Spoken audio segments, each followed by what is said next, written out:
Okay, I am going to talk to you about Rio Tinto, and I thought I'd bring a timeline because this is a very old company. In a couple of years they'll be 150 years old, and I just thought on the timeline we could have some of their finest moments. I don't have time to go through all of this, and there's two other people going to speak about Rio Tinto, so I'm going to be really brief. To start at the beginning, Rio Tinto set off on this route through their life exactly as they've continued.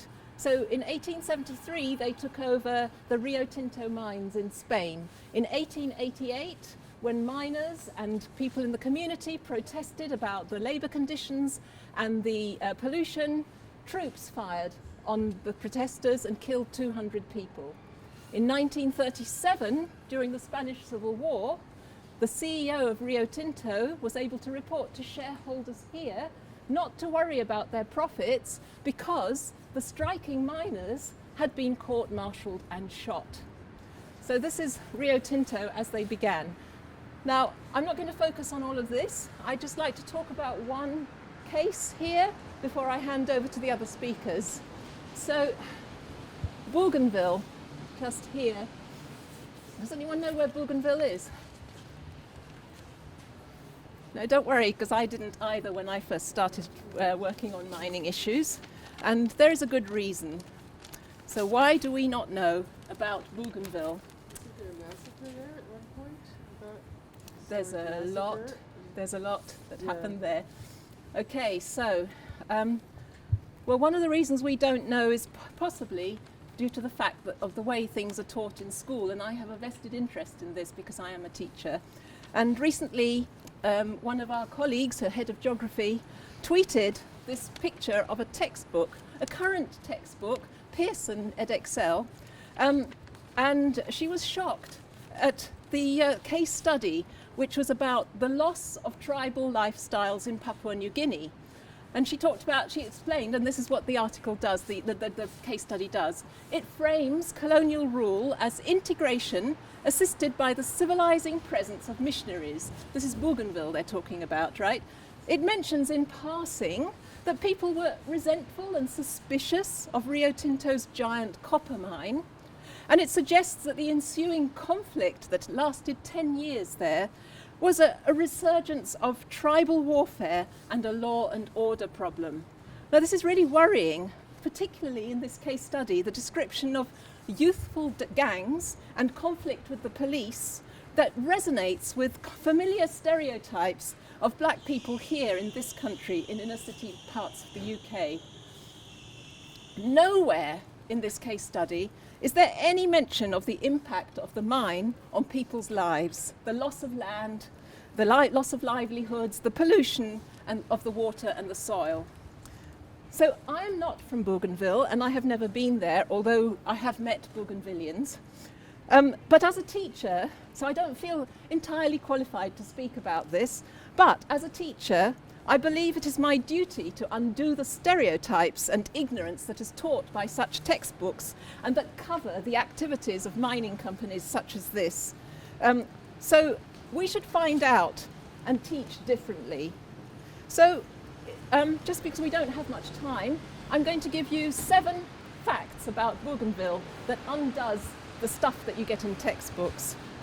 First of all, Bougainville is a matrilineal society. That means that women are the primary landowners and land is passed from mother to daughter. Secondly, Bougainvillians sabotaged the mine because Rio Tinto refused to listen to their concerns. The mine was sabotaging their land and their livelihoods. Thirdly, 2 of the leaders of the resistance to the mine, not youthful gang members, rioters or looters, Francis Ona was a surveyor at the mine and a very skilled strategic leader, and Perpetua Serrero, his cousin, was a radio journalist. Fourthly, the Civil War was a war to secede from Papua New Guinea, who Bougainvillians believed had colluded with Rio Tinto to impose the mine on them and from which they did not benefit. The fifth thing is Bougainvillians endured a 10-year blockade, And they did this with great resilience, fortitude, and innovation. They grew their own food, they fueled the vehicles that they repurposed from the mining company with coconut oil.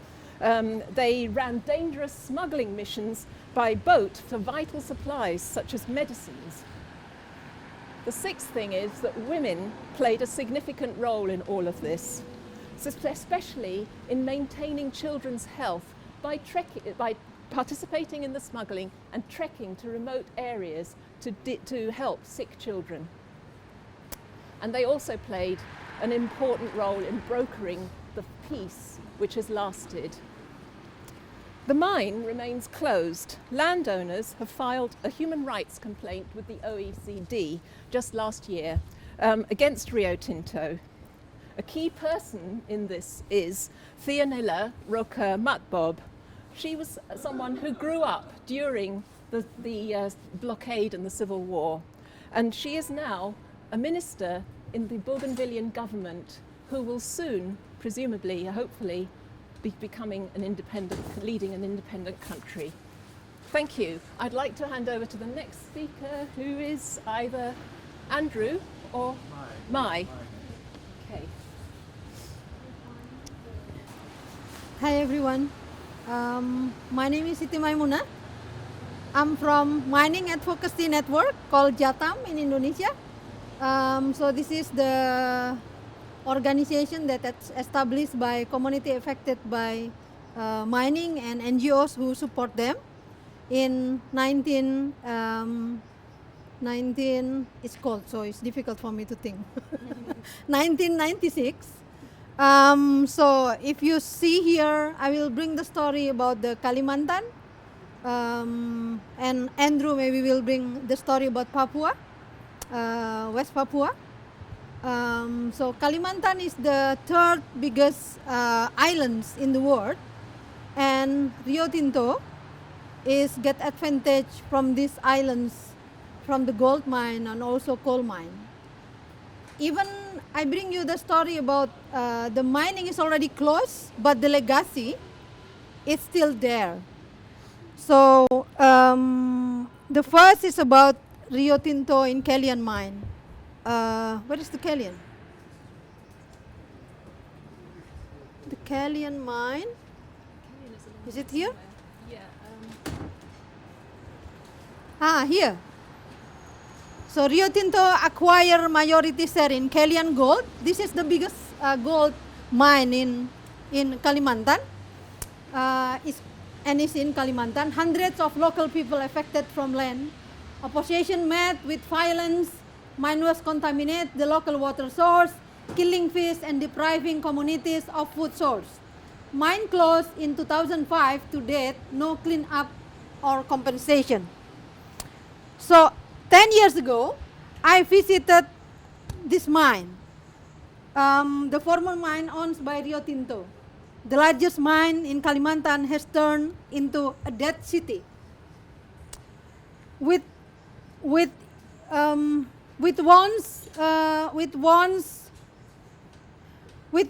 from land grabbings and prolonged conflict over compensation settlement that left traumatized people, especially women.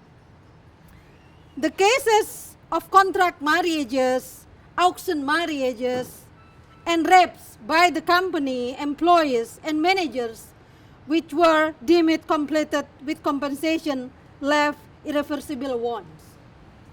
The most worrying legacy today is a tailing reservoir with 77 million tons of tailings there in hills, and the rigs still there, and there is no money for the maintenance, all the potential destruction later if 77 million tons of tailings, because the area is also, Indonesia is really, what you call it, ring of fire, which is not stable and kind of that, and we have often experience of earthquake and kind of that.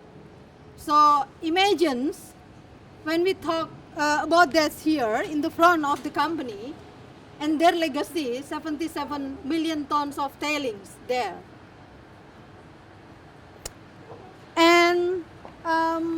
it will, I think there is about 42 villages. You can imagine if the tailing dams collapse and there is no money because the company already closed in 2005.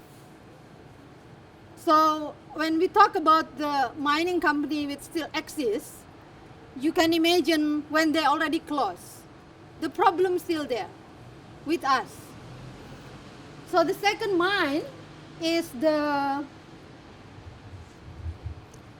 this is bring the experience, even the mine is not, because the mine is already sold to the another companies. In 1990, Rio Tinto and BP begin mining coal at the Kaltim Prima mine in East Kalimantan, so the same province. East Kalimantan is the biggest coal extracted from Indonesia, and Indonesia is the biggest coal exported in the world. So in 2003, Rio Tinto divested by selling to Bumi Resources in a sale mirrored in allegation of corruption, leaving a legacy of environmental destruction. Imagine in the new Eve, in the night of New Eve, it should be quiet because it's in the hilly, because in the top of the mountains. I sat there in the community, Dayak community of Basap, but it's actually, the voice is like at the moment you hear. It's not quiet because just 1 kilometer from that village, there is a big hole of the company. And KPC is the biggest coal mine in Indonesia. Now they have almost 200 pit mines. So I just bring you the voice of the Basap Dayak community. This is indigenous people community. To open the small piece of forest for Sweden, we have to ask permission and apologies to our ancestor for hurting the land. That Pak Benang, or one of the leader of Dayak Basap, told to us. Imagine the company, Rio Tinto and BP, get almost 100,000 hectares of lands. So they entered the area without asking permission from indigenous people. Rio Tinto obtained a coal mining concession under Suharto regime. So this is military regime. Under the Suharto, we have 32 years under operation. And they get almost 100,000 hectares of land and sold share to the one of the oligarch family, the company called Bumi Resources. So Bumi Resources owned by one of oligarchy family and close with the new order regime in the past. There are three important legacy what Rio Tinto and BP leave for the new company and continuing by the company, by Bumi Resources. First, destroying the culture of Dayak Basak indigenous people who livelihood depend on the forest and river. At the beginning, Rio Tinto and BP operation, they form a teams to take over the land, consists with the leader of the elites and also the military people. So until now, the indigenous people of Dayak are continuously being pushed, living in resettlement and half living, some of them leaving the settlement because, you know, as indigenous people, they need to hunting, they need to go to the forest and kind of that. But in the resettlement, it's kind of what you call it. It's just small of piece and then land, and people cannot go to hunting. So they can no longer do shifting cultivation because it's surrounded by almost 200 coal pits.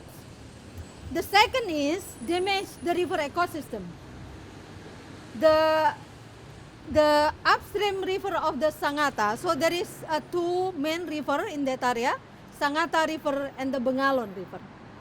So in the past, Sangata River and Bengalon River is the main source of the people for drinking and washing and etc.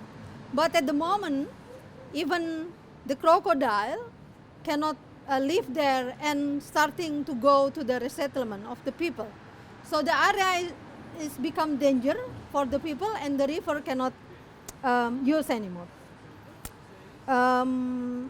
So the third one is the foundation.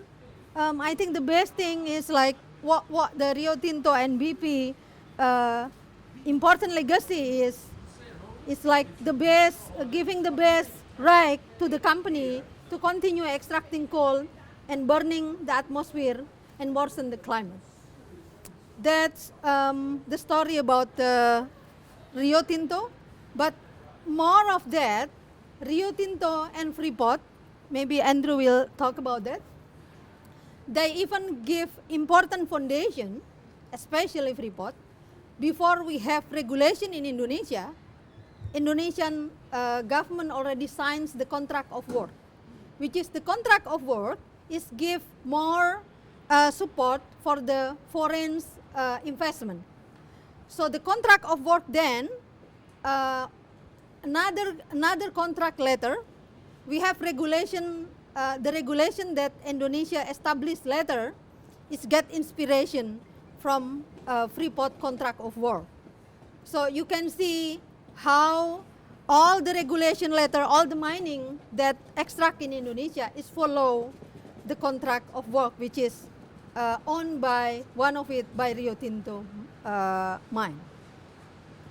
So that's from my side. If you have a question, maybe you can. Do you want to? Do you want a question now? Yeah. If do you have questions about